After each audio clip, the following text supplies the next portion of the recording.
Well, hello there, my friends. How's it going? Welcome to D4, D&D Deep Dive. This is the show where each week we take a deep dive into one, sometimes two, specific character builds for Dungeons & Dragons. We crunch numbers about them and theorycraft about them, not so that I can tell you the right or the best way to play a character, but to explore one potential way for building and creating and playing a character in the hopes of making something that's both really fun, but also really powerful. So if you enjoy creating characters for D&D, almost as much as you enjoy playing the actual game itself, or if you're just looking for tips or ideas on a character that you are thinking about trying to build, then welcome home.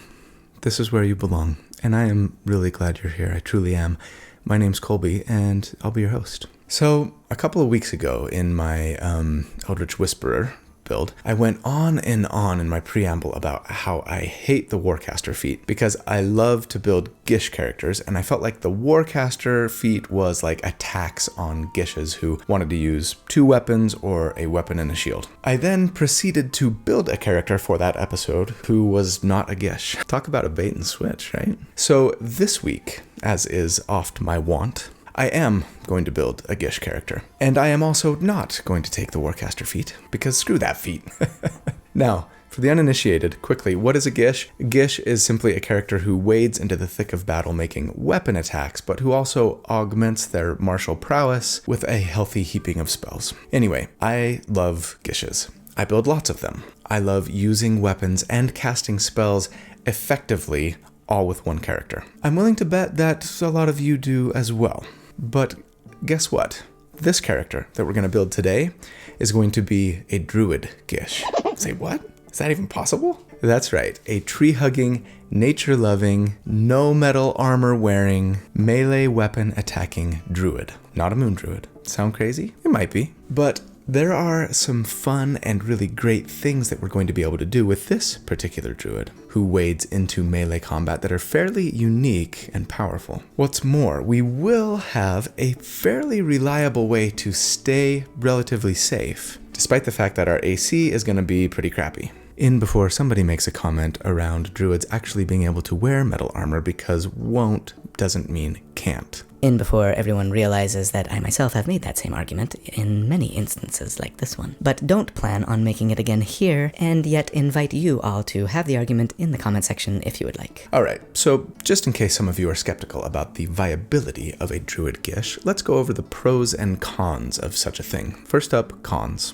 Like I've said, no metal armor, at least for most of us. And a D8 hit die means that this character is going to be pretty squishy. Now, I get it. Dragon scale armor exists. Your DM might homebrew some kind of ironwood armor or bone armor or something. Or maybe you can just flat out wear metal armor at your table. For the rest of us, and at least until that point, our AC is going to be pretty crap. What's more, in the con list, we have no good innate weapon proficiencies. No fighting styles, no extra attack that we can get to. So that means if you want to play a druid who casts spells while engaging in melee combat, multiclassing is almost required. Now, there are quite a few pros. First up, we have a really fantastic spell list as a druid, especially for support and utility purposes. And, you know, sometimes it can be really fun to play a character who's great for damage in combat, can even do some healing in combat if need be, and then provides really fantastic support and utility outside of combat as well, making you feel like the real MVP of your party, right? And yeah, this is definitely my favorite way to play support characters, as evidenced by the Light Cleric Stars Druid that I'm currently playing in our Tales of Veneria campaign, though my friends do like to give me occasional tongue lashings for not healing in combat enough. Here's the thing, your party needs someone who can revivify, cast Healing Word when someone goes unconscious, throw out some buffs, help people get patched up between fights, maybe even throw out some control and debuff options and provide a boatload of utility, and you are happy to fill that role. But you're not really interested in just sitting in the back lines for the entire combat and just healing people and making sure that their hit points are all topped off while throwing out the occasional Toll the Dead cantrip if you've got nothing else better to do. Of course, you certainly could play that way, but many would argue that trying to be a full-time healer in D&D 5e anyway just doesn't really work all that well. Myself included, unless maybe you're trying to play a Twilight Cleric like this, which some might argue is sort of cheating. I wouldn't argue that, of course. But, maybe you like to get in there and mix it up with some good, sustainable damage per round, which is what we're going to be building this character for, and be able to bring pretty much everything else to the table that a good druid can bring to boot, right? Right. What's more, maybe instead of doing boring old single target damage, you really want to get into the fray and mix it up with 2 enemies at a time. A little ménage à trois of damage, if you will. If that's the case, have I got the build for you? It's called Episode 115, The Wildfire Cleaver. Huge thanks to my good friend Randall Hampton, who each week creates fantastic artwork for the character concept that I send him. He's a wonderful artist. You know this, I know this, and if you would like to follow him on social media and see what else he's done, or maybe even reach out to him to try and commission him to create some artwork for you or your party, I will, as always, put links in the video description on how to do just that. Thanks, Randall, you're awesome. Also, before we get into the build, a quick shout out to the sponsor for the video this week, Minis Monthly. These guys sponsored a video of mine several weeks ago. Minis Monthly is a fantastic 3D printing company that specializes in creating super high quality minis for your TTRPG. They have a huge catalog of existing minis filled with tons of monsters, terrain, and other characters that you can peruse in order to get the models you need for your game. Not only that, if you can't find what you're looking for in their existing catalog, you can connect with their creative team to help custom design the exact mini you need printed. Now, to check out that portion of what they do, just head over to minis-monthly.com. I'll put a link in the video description. And if you decide to order some stuff, use the promo code D4DeepDive at checkout to save 10%. Sweet. My favorite part of what they do, however, is their subscription service. Every month, they pick a theme, and if you subscribe to their service, you'll get a box every single month filled with fantastic minis, all crafted to match the theme of the month. There are multiple subscription levels for every budget level, so you can subscribe at whatever works best for you, and then just sit back and watch your minis collection grow every single month with some really fantastic 3D printed miniatures. And to prove just how awesome their subscription service is, they sent me a box for the month of November that has the theme Fear the Void, and I'm really excited to unbox it for you here really quick and show you a few of the minis that they sent me. All right.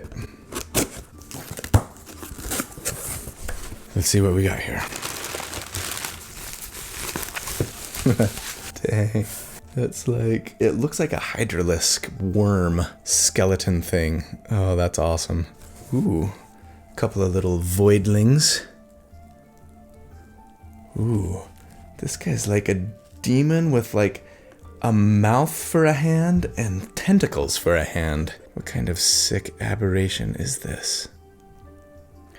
Scariest Venus flytrap ever.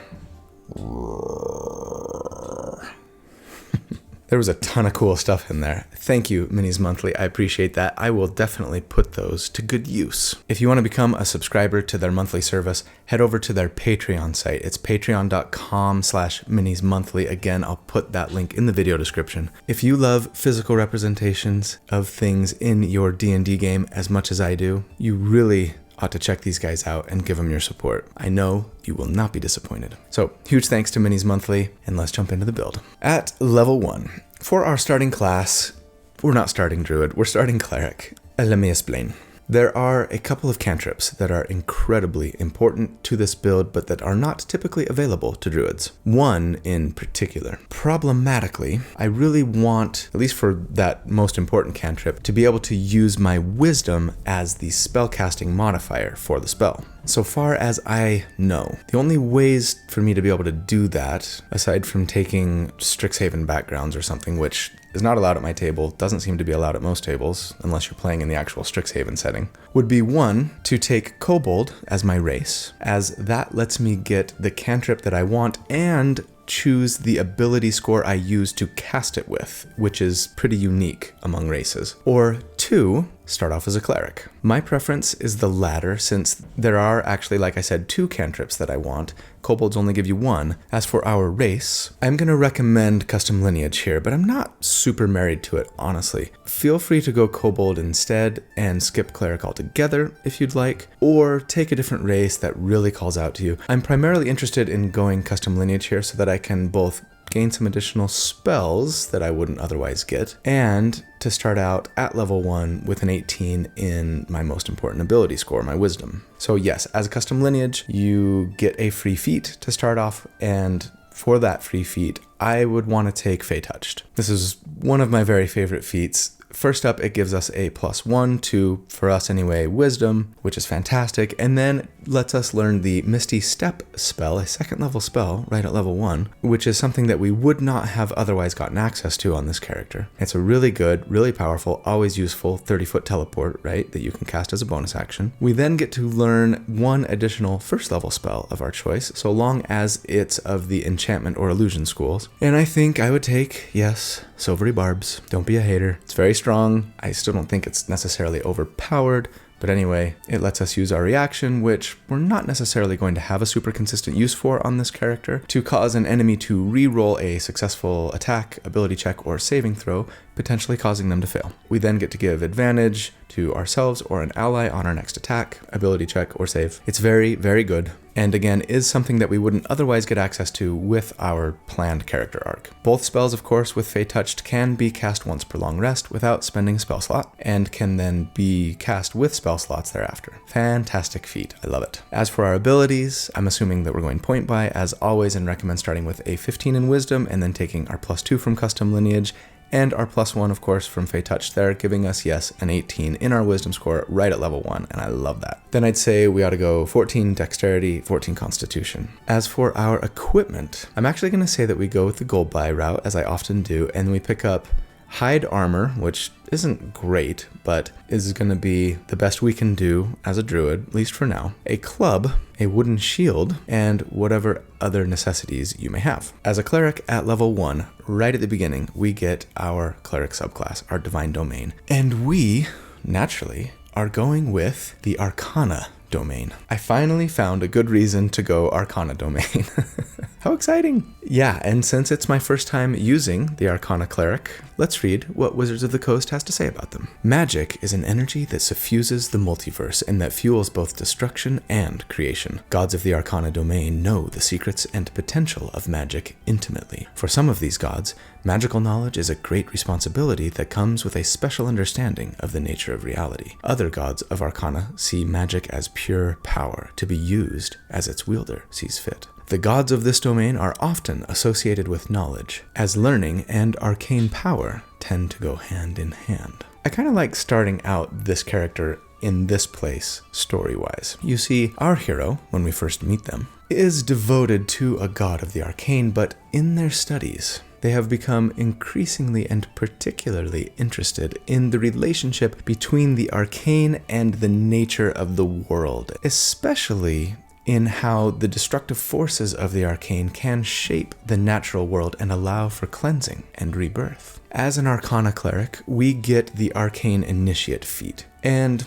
it's the primary reason that we're here. It simply allows us to gain proficiency in the Arcana skill, and then choose 2 cantrips of our choice from the wizard spell list, but very importantly for us, these cantrips count as cleric cantrips, meaning that we use wisdom for our spellcasting stat for them, as opposed to intelligence. Which 2 cantrips will we be choosing? I want both of the Skag cantrips, the Sword Coast Adventurer's Guide. Yes, I'm talking about Booming Blade, and above all, Green Flame Blade. As a reminder, for those who need it, these 2 cantrips, they work very similarly, with each, as part of the action of casting the spell, you make a weapon attack. With both of them, if you hit, you do some extra damage to your target, once we hit level 5 anyway. And then with Booming Blade, until your next turn, the enemy you hit is sheathed in thunderous magic that causes them to take additional damage if they move before your next turn. With Green Flame Blade, if you hit, you cause green fire to jump to another target that's standing within 5 feet of your original enemy, doing fire damage to them equal to our spell casting ability modifier. So yes, assuming that we dumped intelligence, that would have done no extra damage. In fact, would it have healed them? I don't think so. Hence, the importance of having Green Flame Blade be a wisdom-based cantrip. Now, the extra damage that we do with both of these cantrips scales like all cantrips at 5, 11, and 17. Now, why were both of these cantrips so important? Well, as I've said. The goal of this build is to actually create a character that can do damage to 2 enemies consistently. But a lot of the time, of course, you're just not going to have 2 enemies standing right next to each other conveniently. So Booming Blade is going to give us a nice single target option in those instances. We'll get into the mechanics and the tactics of it all a little bit later at level 6 when we do our first damage report. Also, of course, at Cleric 1, we get spells. Arcana Clerics get Detect Magic and Magic Missile for free. Not bad for some decent utility and some guaranteed damage. Beyond that, for spells at level 1 here, I'd probably just kind of take all the usual suspects, right? Guidance for a cantrip, some really fantastic utility. Toll the Dead for good damage, especially from range if we need it. Healing Word to be able to heal with a bonus action from range and bounce your unconscious allies back to consciousness. Bless is fantastic for our concentration, especially right now, giving up to 3 party members a really fantastic D4 buff. I'd consider Command too. It can be a really great control spell. Anyway, go with the usuals, I think. But at level 2, our devotion to this relationship between the arcane and the natural world has drawn us out of our cloistered life and into nature. We've found something or feeling something. Perhaps our god has even spoken to us and given us a quest to get out into the world and find a spark or a flame of power that will help complete our understanding of the importance of these 2 forces. That will, in fact, imbue us from some of the power of each. Whatever your reasons, we're taking Druid levels now. And as such, at Druid 1, we gain Druidic, which is the special sort of coded language that Druids learn that they use trees and branches and things to leave signs and speak to others who can interpret their druidic leavings. And we also get Druid spells. Lots of fantastic options. I mean, I'd grab Goodberry for some nice healing and utility. Entangle for some decent early game control in a little area of effect. Fairy Fire is a nice way to give your party advantage on an enemy or 2. Absorb Elements is a really great defensive spell against elemental damage. As for cantrips, I really want to make sure that we get Shillelagh here. This lets us, with a bonus action, turn our club that we've got into a magic weapon that does a d8 of damage and uses our wisdom modifier for plus to hit and damage. And that's paramount to our Gishy Druidic character. The one downside of the spell is that it only lasts a minute. I really wish that they would improve this spell, that maybe they would let us use our reaction to cast it. The opportunity to do so is triggered once you roll initiative or something like that. As is, we're either going to need our bonus action on round 1 to get it going, which is a bummer, or if you have a somewhat lenient DM or one who isn't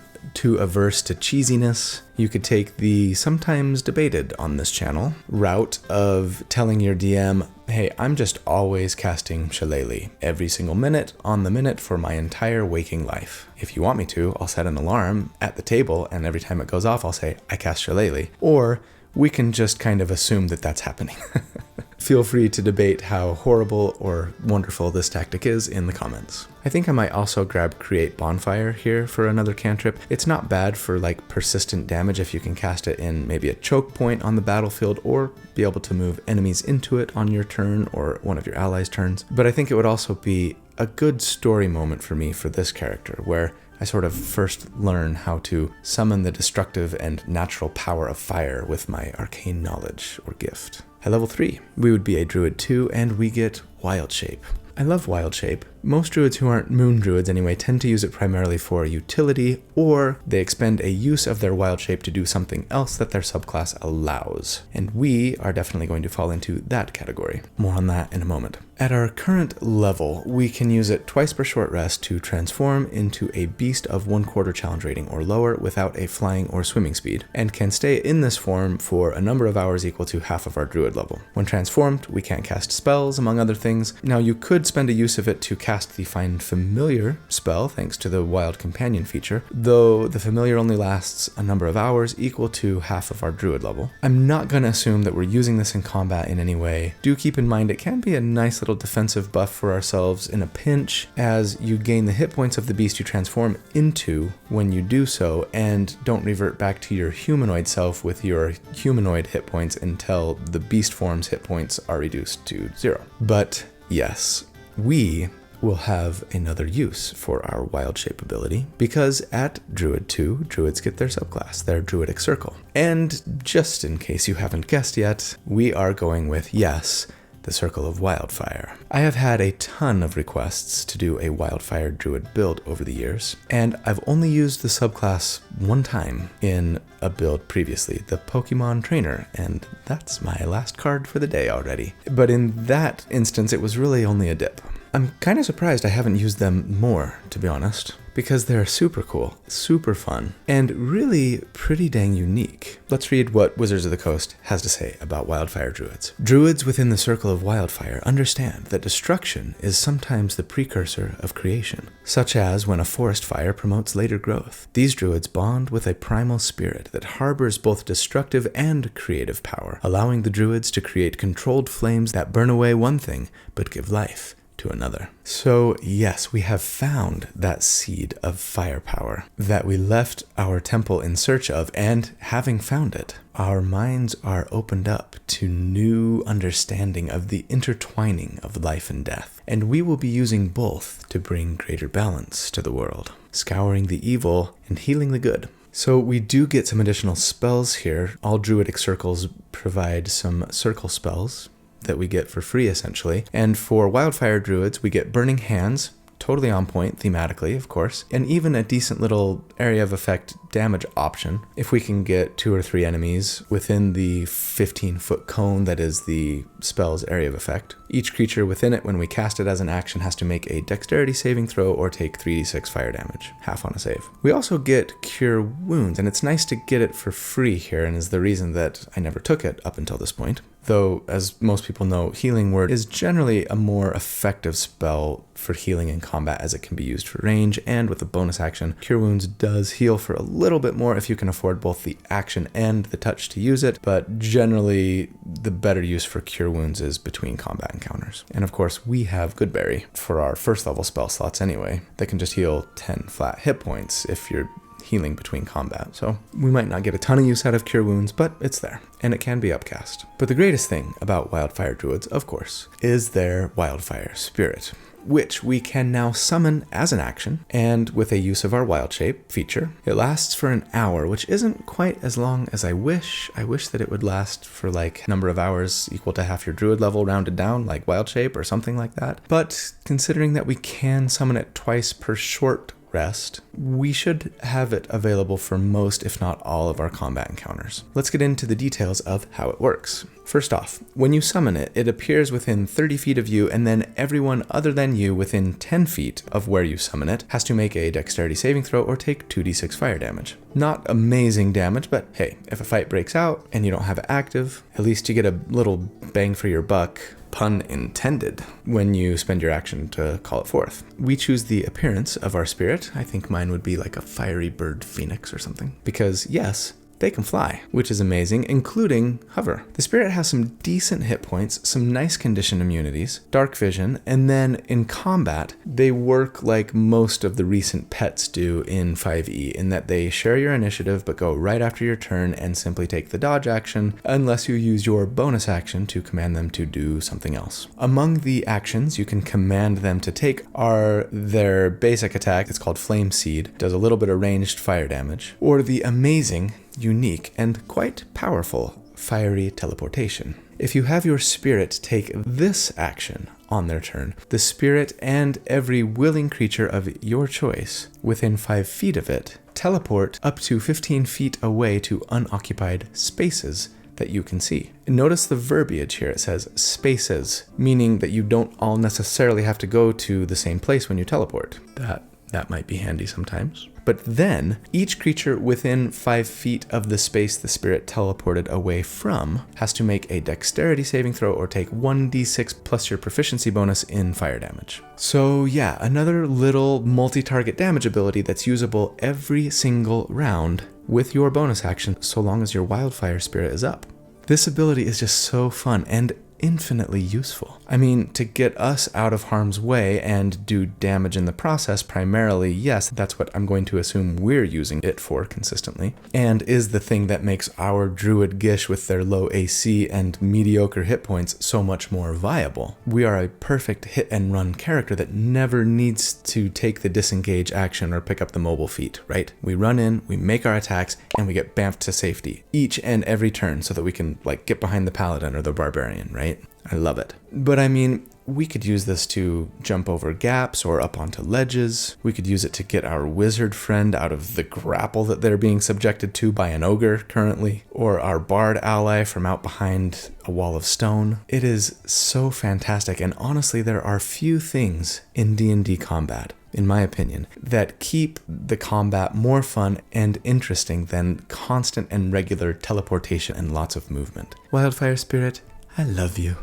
At level 4, we would be a Druid 3, and we get 2nd level Druid spells. Wildfire Druids get Flaming Sphere and Scorching Ray as part of their Druidic Circle spells. Thematically on point, not planning on using them in combat necessarily, but you may find an occasional use for them. Aside from that, there are lots of great options as always. Pass Without Trace, Moonbeam for some decent persistent area of effect damage if you really need it, Spike Growth for big area damage and control. Lesser Restoration is a fantastic cure that no healer should leave home without. Hold Person is a great single target control spell on humanoids. Heat Metal is a great single target persistent damage spell if the enemy is wearing metal armor. The only one that I really want to highlight here and will plan on using in combat to bolster our sustained DPR almost throughout our character's career is Summon Beast. I really love the summon spells that we got with Tasha's Cauldron of Everything a couple years ago, and Summon Beast is the first one that we get access to. It's perfect for our druid. It costs an action to cast, unfortunately, as well, but also does last an hour with our concentration. So again, something that I think I can generally assume that we're going to have available for multiple combat encounters once we summon it, maybe all of our combat encounters, depending on how many combat encounters you have between long rests. Now we can summon either an air, land, or water bestial spirit so that our wildfire spirit can have a little friend.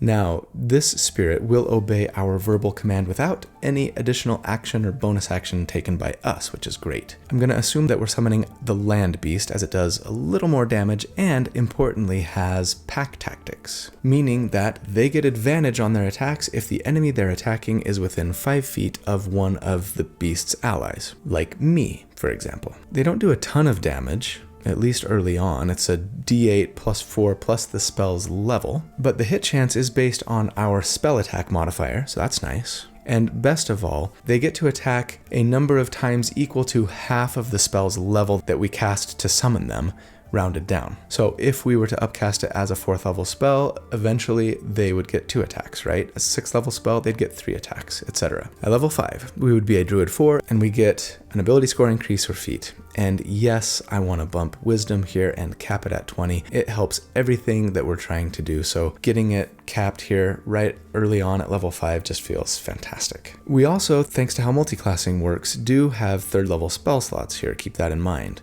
in case we wanted to upcast Summon Beast, for example, for a teeny bit more damage and hit points. Don't forget, at level 5, the damage from Green Flame Blade goes up by a 1d8 on the initial target we hit, and by 1d8 when it jumps to an adjacent enemy, right? We're developing our Cleave. At level 6, we would be a Druid 5, and we get 3rd level spells. There are, of course, especially for 3rd level, some really fantastic spell options here. Wildfire Druids get Plant Growth and Revivify for free, both really great spells. Plant Growth can enrich plants in the area over a long casting time for utility story purposes, or make the area in a 100-foot radius become not difficult terrain, but essentially quarter move speed terrain, so twice as good. Potentially some really nice control there, though you do need to have plants in the area for it to work. The existing plants that are there kind of grow and become huge and debilitating. So,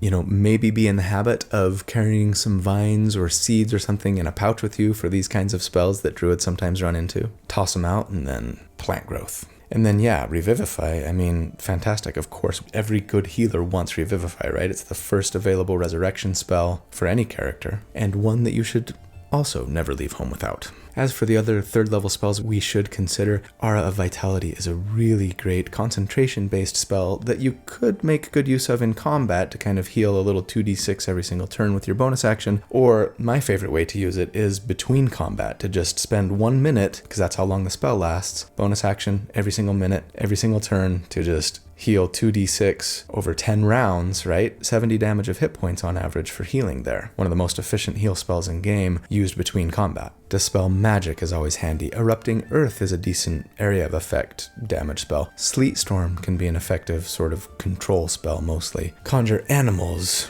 I hate Conjure Animals.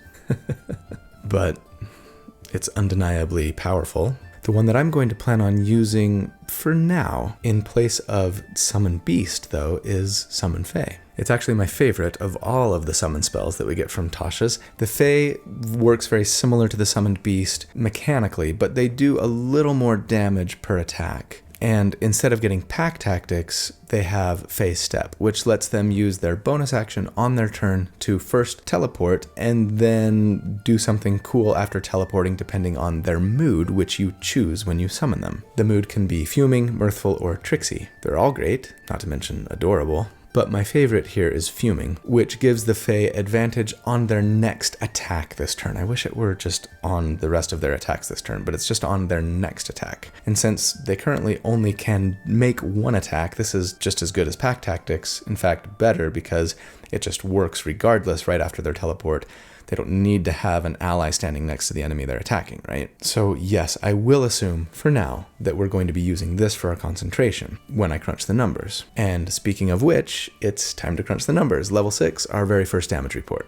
Let's discuss combat tactics. I'm going to assume that when combat breaks out, we have both our Fae and our Wildfire Spirit summoned, as well as Shillelagh active. Obviously, if you don't, go ahead and summon whoever is missing into play with your action, potentially causing a little area of effect fire damage when you summon your Wildfire Spirit anyway, and then use your bonus action to either have them make a ranged attack or cast Shillelagh if need be. But once we've got everything going, on our turn, we're going to run into combat, ideally up to 2 enemies standing next to each other, and cast Green Flame Blade, making a weapon attack against 1, doing 2d8 damage plus 5, 1d8 for our Shillelagh club, 1d8 for Green Flame Blade, plus 5 for our wisdom. And if we hit, a spout of green flame bounces to their friend standing next to them for 1d8 damage plus 5. After that, our fuming Fae friend will teleport in and attack one of them, probably the first target since they took more damage. And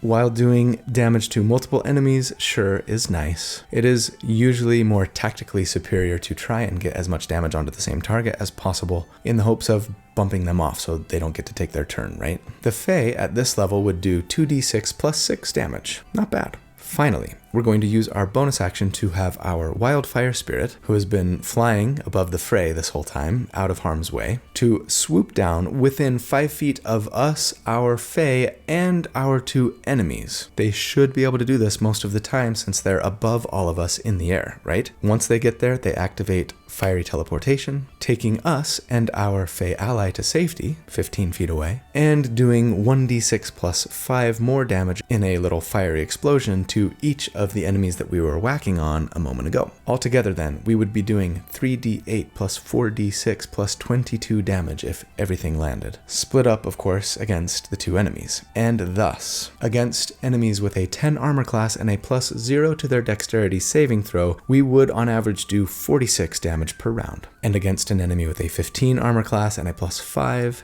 to their save, it would be 36 DPR. And of course, the likelihood of you fighting an enemy with a plus 5 to their dex save at this level is really slim. But it makes it easier to report in the spreadsheet if I just kind of keep the AC and the plus to saving throw in line so I don't have to have 2 separate graphs or anything, right? Anyway, compared to other multi-target sustained damage dealing characters that I have created to date, as many of you know, I recently split out my multi-target damage builds into their own spreadsheet on the larger sustained damage grouping of spreadsheets. But yeah, compared to other characters like them, this one at this level is near the bottom of the list, but there are a couple of things to keep in mind. 1.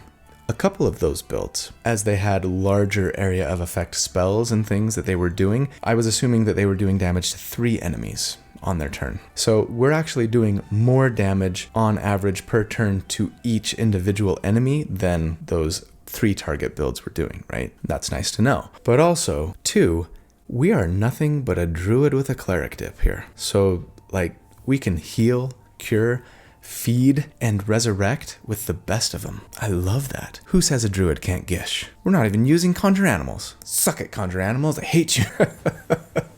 Oh, and really quick, before we move on, a word about single target damage. So yes, it's true that you're not always going to be able to make attacks against 2 enemies standing right next to each other, right? In that case, what's a druid cleaver to do? This is why we wanted Booming Blade, because as you remember with Booming Blade, once we hit them with it, if the target moves, they take extra damage, right? So you run up, you make your Booming Blade attack, your Fae makes their attack, your Wildfire Spirit swoops in, whisks you away, doing some more fire damage to them, and now assuming that you have been attacking a melee enemy and that none of your allies are standing nearby for them to whack on, so you're going to want to make sure to set that up if you can. The enemy can then stand around looking stupid on their turn, maybe making a subpar ranged attack if they even have one, or move and take some additional Booming Blade damage. Admittedly, you're not going to be an amazing single target damage character, but that's not really what we're built for. We are built to fight multiple enemies and support the crap out of our allies, and we are amazing at those things. This Booming Blade tactic will often give you a nice little bump when you do need to be making attacks against just a single target. Now,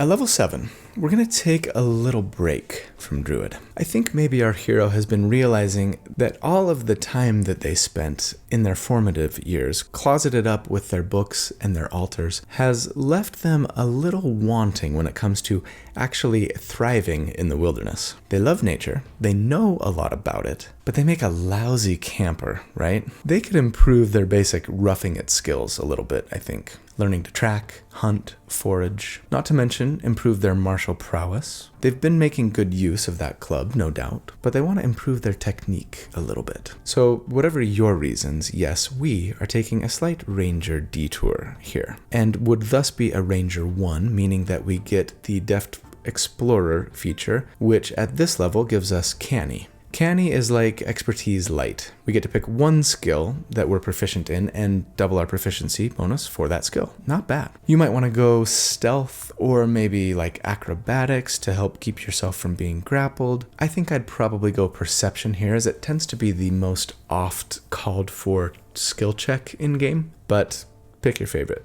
We also do at Ranger 1 get the Favored Foe ability, and I really don't like this ability. It would be decent if it didn't require our concentration, but it does. And it tells us that proficiency bonus times per day, we can mark an enemy and thereafter do an extra d4 of damage to that enemy once per turn when we hit them. Concentration free, fantastic. Not concentration free, meh. I'd really only use this if I were totally out of spell slots. At level 8, we would be a Ranger 2 and we get a fighting style. You might want to go defense or interception to add to your own survivability or your ability to protect your allies, but since I'm building for damage, I'm going to take the dueling fighting style, which lets us add 2 damage to our club attacks. We also get ranger spells now, and admittedly, there's not really a lot that I want here that I don't already have as a cleric and druid, and I don't think anything that I would plan on using in combat necessarily, so I would focus on things that provide utility or support. Maybe Animal Friendship or Long Strider for some extra move speed. Fog Cloud could see some potential use, especially if you wanted to take the blind fighting style, of course, which is available to rangers. You know, that way you could see your enemies in a fog cloud, but they couldn't see you, similar to what we did with the gunk build a few weeks ago, the Gunner Monk, and I don't have any cards left to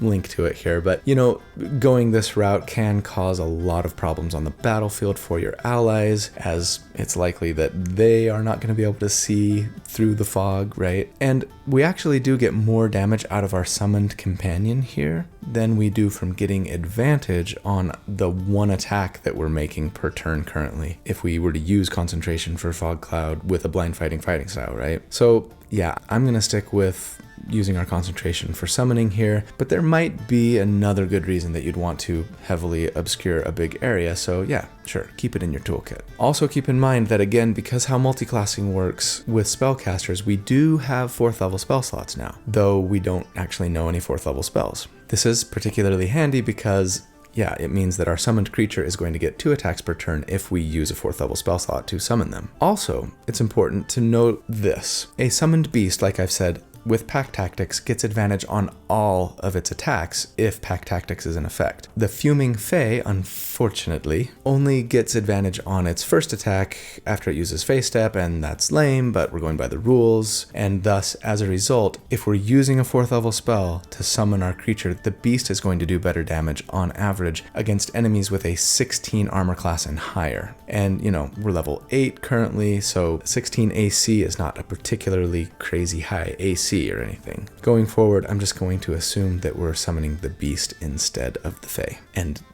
if you thought they were fuming before, never slight a fuming Fae. At level 9, we would be a Ranger 3, and Ranger 3 is the main reason we wanted to go Ranger in the first place, because it means that we get our Ranger subclass, our Ranger archetype.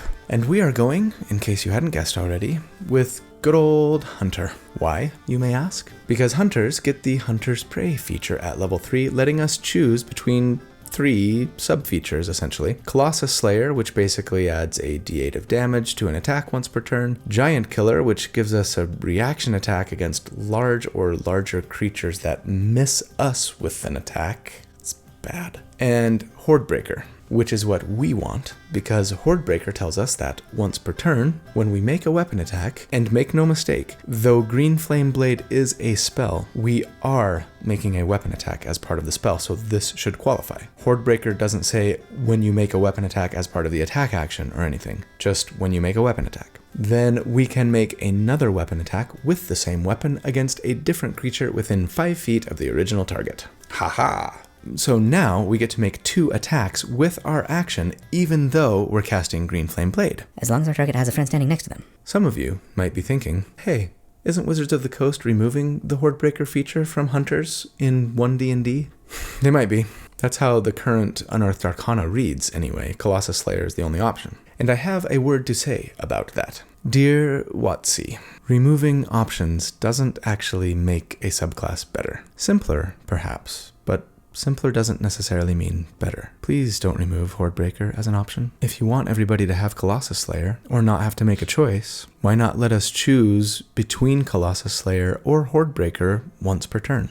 Why not? Sincerely, Colby. We also get Primal Awareness here at this level, which essentially adds the Speak with Animals spell to our spell list and lets us cast it once per day without spending a spell slot. Alright, we're level 9, it's time for our next damage report. Since last check, we've added 2 damage to our club attacks thanks to the dueling fighting style, switched back to a summoned beast for our concentration, and added a second attack per turn for them, and also picked up another attack on our turn to be made against a secondary target thanks to Hordebreaker. Some really nice gains there. Thanks for the training, Rangers! But against enemies with a 10 armor class and a +0 to their dexterity saving throws, we would on average now do 74 damage per round. And against enemies with a 16 AC and a +6 to their save, it would be 58 DPR. And yeah, we've gained some ground here on our fellow multi-target damage dealing companions, putting us smack dab in the middle of the group when we compare ourselves to them at this level. And we're still a fan-freaking-tastic support character to boot.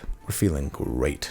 But I think at level 10, we're going to leave Ranger behind. Some of you may be thinking, that's crazy. Next level, we'd get another ability score increase for feat, and after that, we'd get extra attack. Not to mention second level Ranger spells. But the reality is, against 2 enemies the way we're fighting, extra attack isn't actually going to do us any good, since we are using our action not to take the attack action, and thus triggering extra attack, but to cast the Green Flame Blade spell. So extra attack's not going to do anything for us when we're doing that. It might be a slight bump for single target damage depending on your level, how much damage Booming Blade's going to do, if you could get them to move after hitting them with Booming Blade, etc. But for this character, for this build, I just don't think it worth investing 2 more levels into Ranger personally for a sometimes questionable benefit. Feel free to stay the course with Ranger if you really want. For me, our hero has learned all that they feel they need from Ranger training. They can make a decent fire now without the aid of magic if need be. They know how to snare a rabbit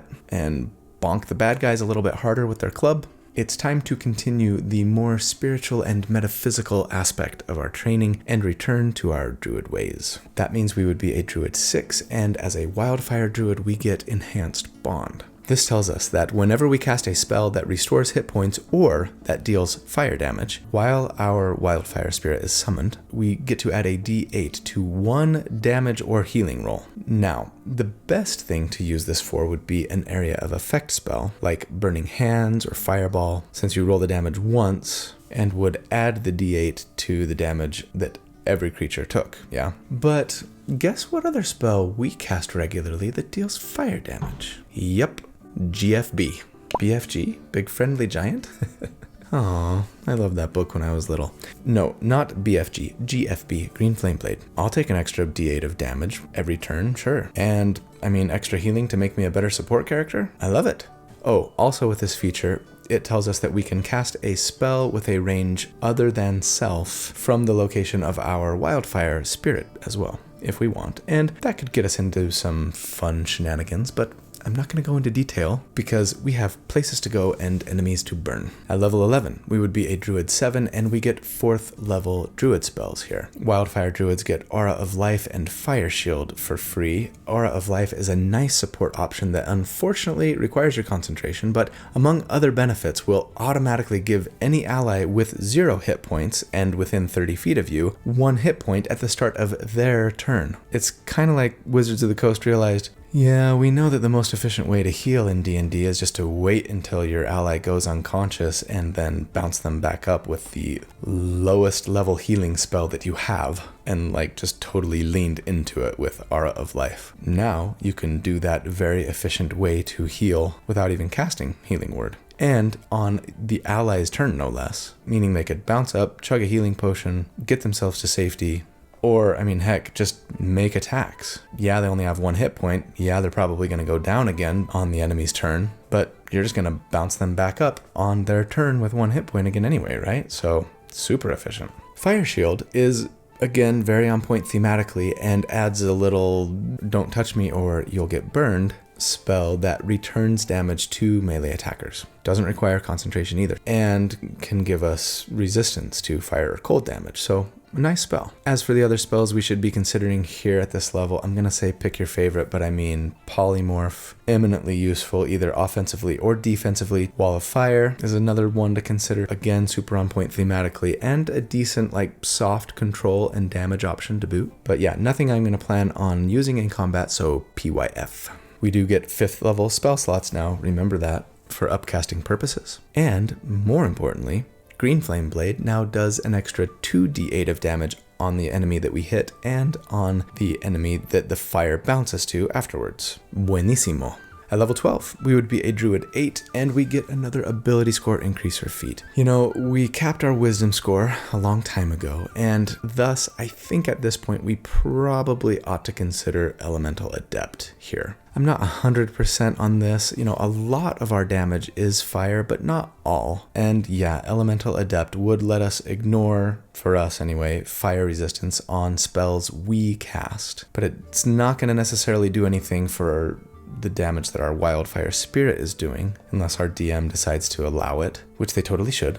We can also treat any 1s we roll for our fire damage spells as 2s. Woo. So yeah, it's not a no-brainer necessarily. Go a different route if you really want to, but I think I'm going to do this to keep myself from feeling super bad when I fight fire-resistant enemies, of which there are admittedly quite a few in D&D 5e. At level 13, we would be a Druid 9, and we get 5th level spells. Lots of fantastic options to choose from, especially in the support and utility department. Of course, we are a Druid after all. Wildfire Druids get Flame Strike, on point, and a pretty nice area of effect damage spell, raining fire from the sky, doing fire and radiant damage actually.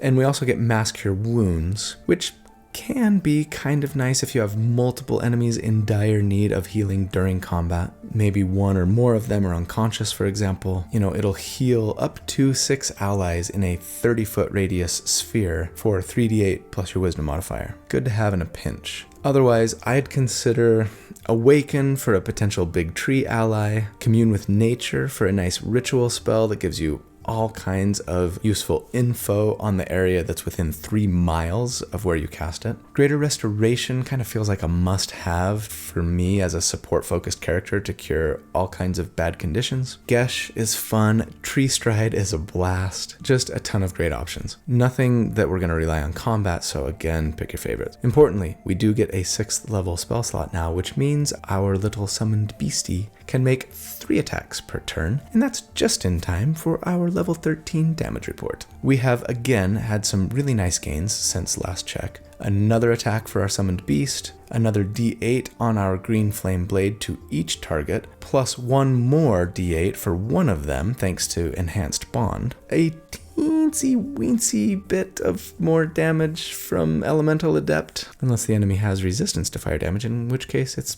a significant increase to damage. And not to mention a boatload of great utility and support improvements. But against enemies with a 10 armor class and a +0 to their dexterity saves here, we would do 109 damage per round on average. And against enemies with a 17 AC and a +7, it would be 87 DPR. And we broke the century mark on a Druid Gish. Come on. Alright, so compared to other multi-target sustained DPR builds that I've done to date, we are kind of in the same place as last time, right in the middle of the pack. Not a bad place to be for any character, and fantastic considering all the support and utility that we bring to the table. At level 14, we're going to be a Druid 10, and as a Wildfire Druid, we get Cauterizing Flames. This tells us that proficiency bonus times per day when a small or larger creature dies within 30 feet of you or your Wildfire Spirit, a tiny little candle flame springs into existence in the creature's space and just kind of flickers there for 1 minute. And that's it. That's all it does. You make a wish, blow out the flame, and keep fighting. No, that would be awesome. No, it wouldn't. That would suck. Instead, when a creature enters that space of the little candle flame, you can use your reaction to snuff out the flame and either heal the creature or deal fire damage to it. 2d10 plus your wisdom modifier. No save. I love this ability. It's so weird, right? And I love the variety it gives. I mean, maybe you kill one goblin and another goblin comes up to check on their downed friend and kaboom! 2 dead goblins. Maybe you have like a rune knight or someone in your party that can like chuck a dead body into an enemy. I mean, if you wanted to be really cruel, you could like take a small animal, kill it, and then make a little like rabbit Molotov cocktail. Oh, that's disgusting, and I'm really ashamed of you for thinking of it. I'm sure that most of the time we would be using this for healing, and it's not a bad little heal. Proficiency bonus times per day with our reaction, no spell slots. Yeah, great ability. At level 15, we would be a Druid 11, and we get 6th level spells. Again, pick your favorites, but man, there's some fantastic options here. Heal is one of the best in-combat healing spells in game. 70 flat hit points that you heal, and it upscales fantastically. Hero's Feast, one of the best buff spells in game, giving you and your party immunity to poison and fear, advantage on wisdom saving throws, and 2d10 maximum hit points for 24 hours, concentration free. It's a little pricey, costs you 1,000 gold, but worth it. Transport via plants is wonderful for those who want to be world travelers. Wind Walk to turn your entire party into a cloud. Come on, so great. Nothing here that we're going to necessarily be relying on in combat, but so many great options. And yes, we do also get 7th level spell slots. At level 16, we would be a Druid 12, and we get another ability score increase or feat. At this point, I'm probably going to be looking to bump my defenses, so sure, go ahead and take Warcaster for advantage on concentration checks. And, being able to Booming Blade someone if they try to run away from you, and thus instantly trigger that additional thunder damage when they move, right? But why would somebody be wanting to run away from you? You're a Druid.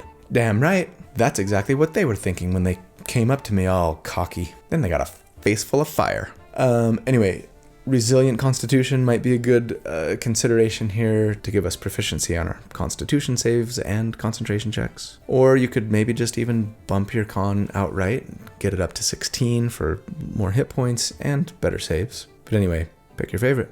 And finally, for us, at level 17, we would be a Druid 13. We get 7th level spells. Pick your favorite. Fantastic options. I mean, Draconic Transformation. You want to turn into a dragon? All right. Turn into a dragon. Kind of seems like the natural progression for a fire-interested nature and arcana character. I actually won't plan on using this in combat because we'd get more damage from our green flame blade attacks with our summoned beast, and Draconic Transformation requires concentration. But I mean, if you need to do some area of effect damage in a huge 60-foot cone, and or fly, and or you just want to be a freaking dragon because you get to be a freaking dragon, then I'd take this spell. Firestorm is a nice big area of effect damage spell that is also super on point thematically. Reverse Gravity is one of the best and most hilarious area of effect control spells in the game that I loved making use of in my very first team up 2-character build, the Brainy and the Beast, that I don't have enough cards to link to. So look that up if it sounds fun or interesting. We also do get 8th level spell slots here, meaning that our summoned beast gets to make 4 attacks per turn if we chose to spend our 8th level spell slot on summoning it, which honestly would not be a terrible use of that spell slot, in my opinion. And Green Flame Blade at this level now does an extra 3d8 of damage to both targets. We love level 17, it's very good. But for our final damage report then, we've gained another d8 for our Green Flame Blade, another attack for our wee beastie, and so many great, fantastic support, utility, and even defensive options now. We are amazing. And against enemies with a 10 armor class and a +0 to their dexterity saving throw, we would on average do 144 damage per round. And against enemies with an 18 AC and a +8 to their dex save, it would be 115 DPR. And yeah, same as usual, that keeps us in the middle of the pack compared to other multi-target sustained damage per round builds at this level. And honestly, as a druid, with everything else we bring to the party, I'm kind of just happy to be in the running. So middle of the pack, that feels great. All right, let's go over final thoughts. The tier score for this character. If you take the damage that they do at all of the armor classes and saving throws that we reported on, for each of the damage reports and just average those all together, ends up at a 69. Nice. That puts them in kind of like the bottom half compared to these other sustained DPR multi-target builds, just above the artillerist and barely below the death cleric by like 1 point. And here is what I will say for final thoughts on this character. Playing a character who in combat basically just says, I move here and attack this guy every single turn, can actually be pretty fun sometimes. I can attest to this, having played a character like that in-game, especially if it's one that just does a truckload of damage. It's really straightforward and kind of relaxing in a way. That said, I so vastly prefer a playstyle like the Wildfire Cleaver. I move here, attack this guy, then as a result do damage to that other guy standing next to him, and then I get to make an attack against him. Then my summoned creature moves up, attacks the first guy multiple times, and then my Wildfire Spirit swoops in from above and teleports us over here,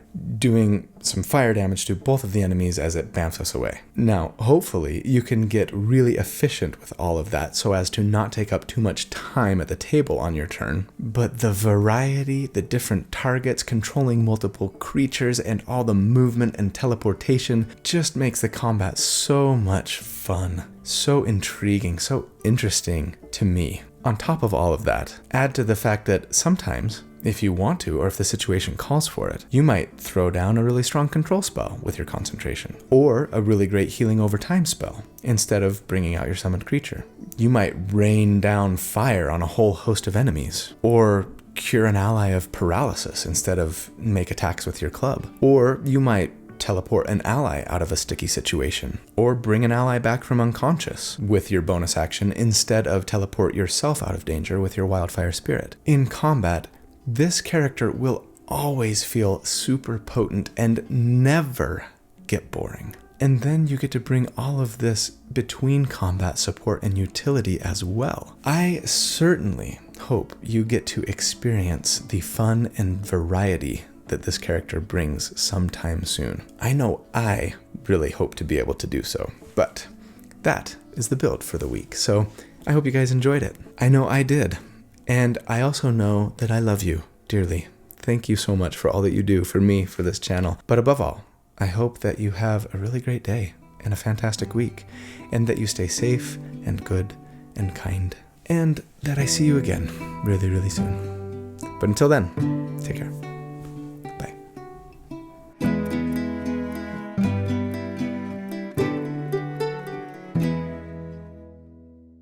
Love will find a way. Darling, love is gonna find a way. Find its way back to you. Love will find a way.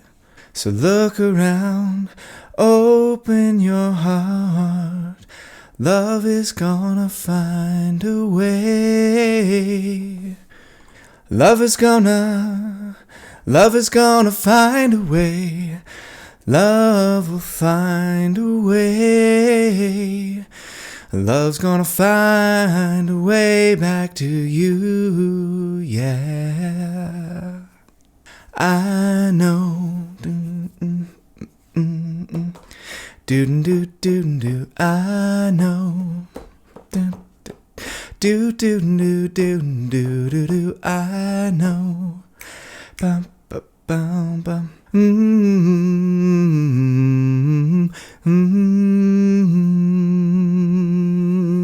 Of all of the love rock ballads that came out of the hair metal craze of the 80s, I think Tesla's Love Song is among the best. Well, don't even say that. And every creature that you want within 5 feet, actually, that you want or that wants to, that you choose. Willing creature of your choice, I bet, maybe? Yeah, willing creature of your choice. Okay. Wait. Don't touch the mic. He touched the butt.